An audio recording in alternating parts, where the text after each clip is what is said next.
Според одредени политички теоретичари, феноменот на популизмот всушност од секогаш постоел во политичката пракса. Понекогаш тоа било поизразено, понекогаш бил потиснат, но во секој случај од време на време го покажувал своето вистинско лице. Оно што е посебно интересно е дека овој феномен на популизмот во политичката пракса е особено доминантен во последниве години, во 21. век, кога се мислеше дека таквите политички феномени и ќе бидат минато во политичката историја.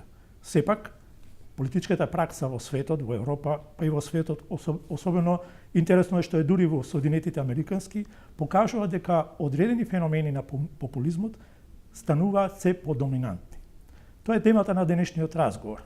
Што е популизмот?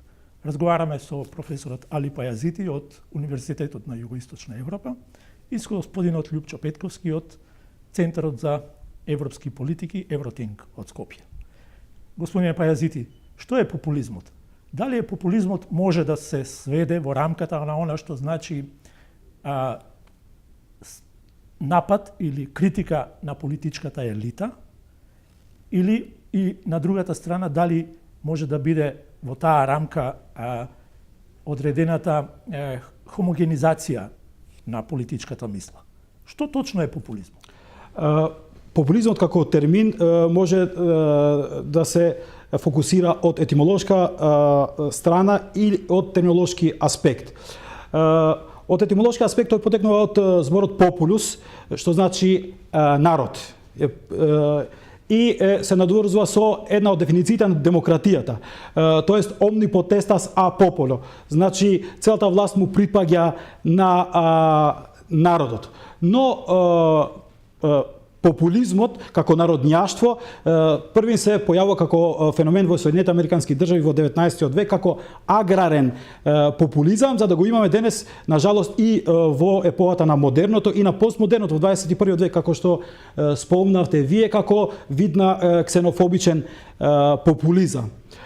Основата на популизмот е напад врз тоа што е елитно, врз тоа што е како видна елитарно од страна на масата, тоест од страна на толпата кој што ги води еден харизматичен лидер.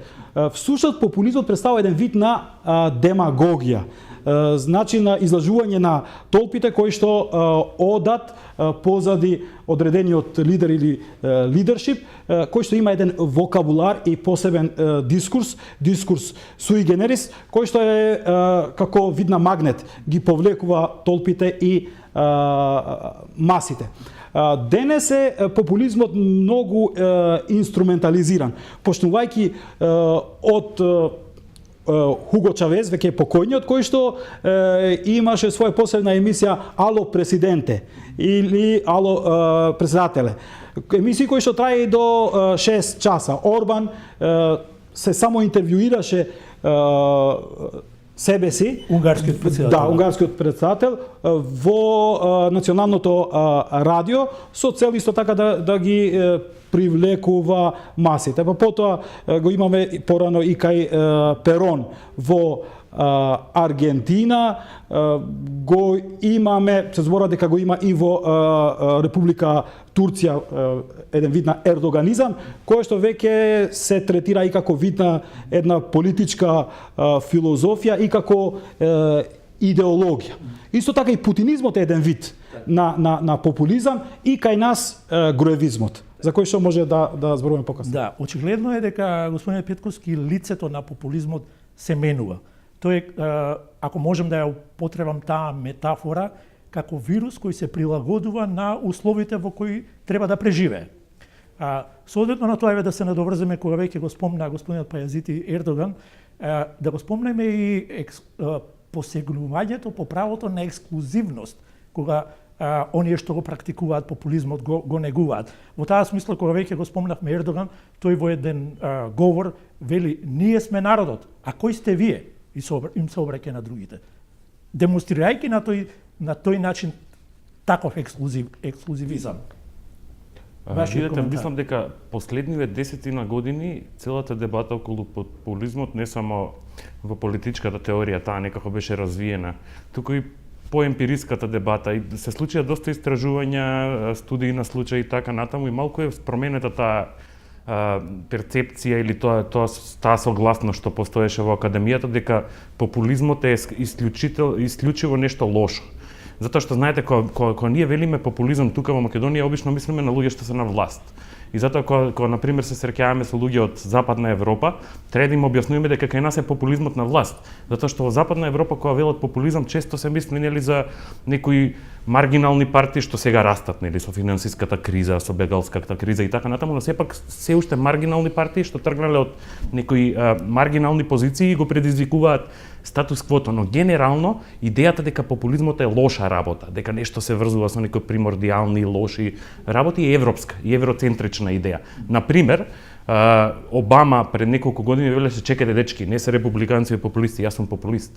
Значи многу има врска со контекстот и значењата на тој збор што се даваат во одреден контекст. Затоа јас сум поборник на и голем обожавател на, да кажеме, на теоријата за популизам. Добро, тоа не е ни теорија, повеќе као една концептуална рамка развиено, создадена од Ернесто Лаклау и Шантал Муф, кои во популизмот не гледаат ништо онтичко. Они викаат нема ништо онтичко во популизмот, туку има онтолошко. Што сакат да кажат? Никогаш во популизмот она што го дефинира популизмот никогаш не се содржините што ги артикулира. Например, може да е десен, може да е авторитарен, може да е прогресивен, може да е исклучувачки, може да е вклучувачки, туку онтолошката димензија. Што сакаат да кажат со тоа? Димензијата на политичкото. Значи, се додека тоа е некаков дискурс, и се дека тој дискурс го дели општеството на два табора, најчесто нели народот, па ние живееме во модерно време каде што народната сувереност се уште е многу битна, нели? Се додека го дели општеството на два, го предизвикува статус квото, тој дискурс можеме да го наречеме популистички. И доколку вака го дефинираме популизмот, тогаш можеме да направиме смисла од онаа парадоксална ситуација да имаме, не знам, од Путин до кој е тотално и либерален и автократ до не знам Подемос во Шпанија, во нив нема ништо и либерално.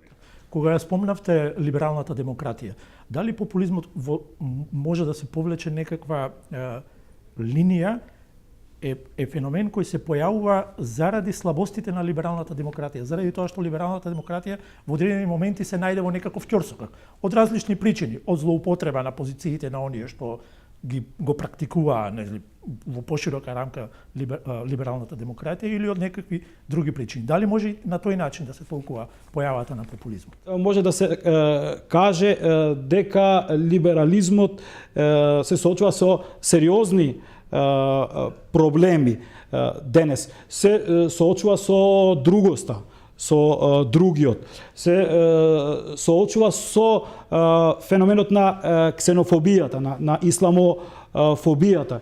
Се соочува со така наречениот под наводници исламофашизам, од кој што Западот се плаши и дека ние сме во опасност.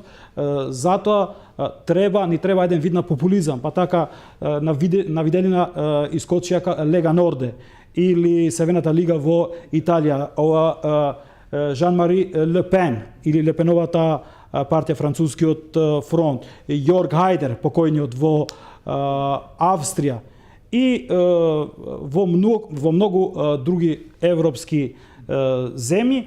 И сега овие движења кон себе ги привлекуваат масите и толпите, бидејќи обичниот човек може многу лесно да се изманипулира.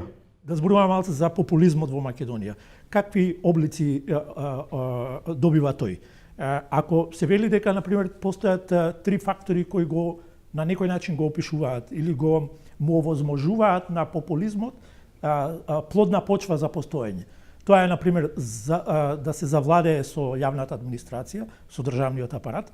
Вториот фактор е високиот степен на корупција и на клиентелизам. И третиот фактор е широк фронт на притисок против граѓанското општество. Ако тие феномени ги препознаваме овде во Република Македонија. Тогаш за каков популизам зборуваме кај нас? Специфичноста на популизмот на Груевски е во нешто друго. Не е толку, значи, можеби тие работи се последица за владувањето. Тоа поеќе авторитаризмот. Популизмот е во фактот што и покрај тоа што е на власт 10 години, он се уште успева да се представи како некој што е против некаква елита, е против некакво статус-кво, е против, и кога велиме елита, не мислиме само на политичката елита, тоа беше едно време Бранко, па стана Сорос, па ќе стане Заев, туку едноставно против вредностите, можеби вредностите на транзицијата. Затоа што кај нас либералните вредности се асоцираат со транзицијата. Тоа се вредностите, нормите што дојдоа нели во тој период и многу интересно прашање, јас мислам за кое што доста малку се размислува, а е присутно као интуиција во многу објаснување на растот на популизмот, особено во нашиот дел од Европа, кој е апсолутно илиберален, меѓутоа тоа е специфично за нацијот контекст, не можеме да кажеме дека секаде е илиберален или популизмот е фактот што тој секогаш представува логика или идеологија на губитниците. Сите велат дека станува losers in transition, losers in globalization, дури во Америка нели велат.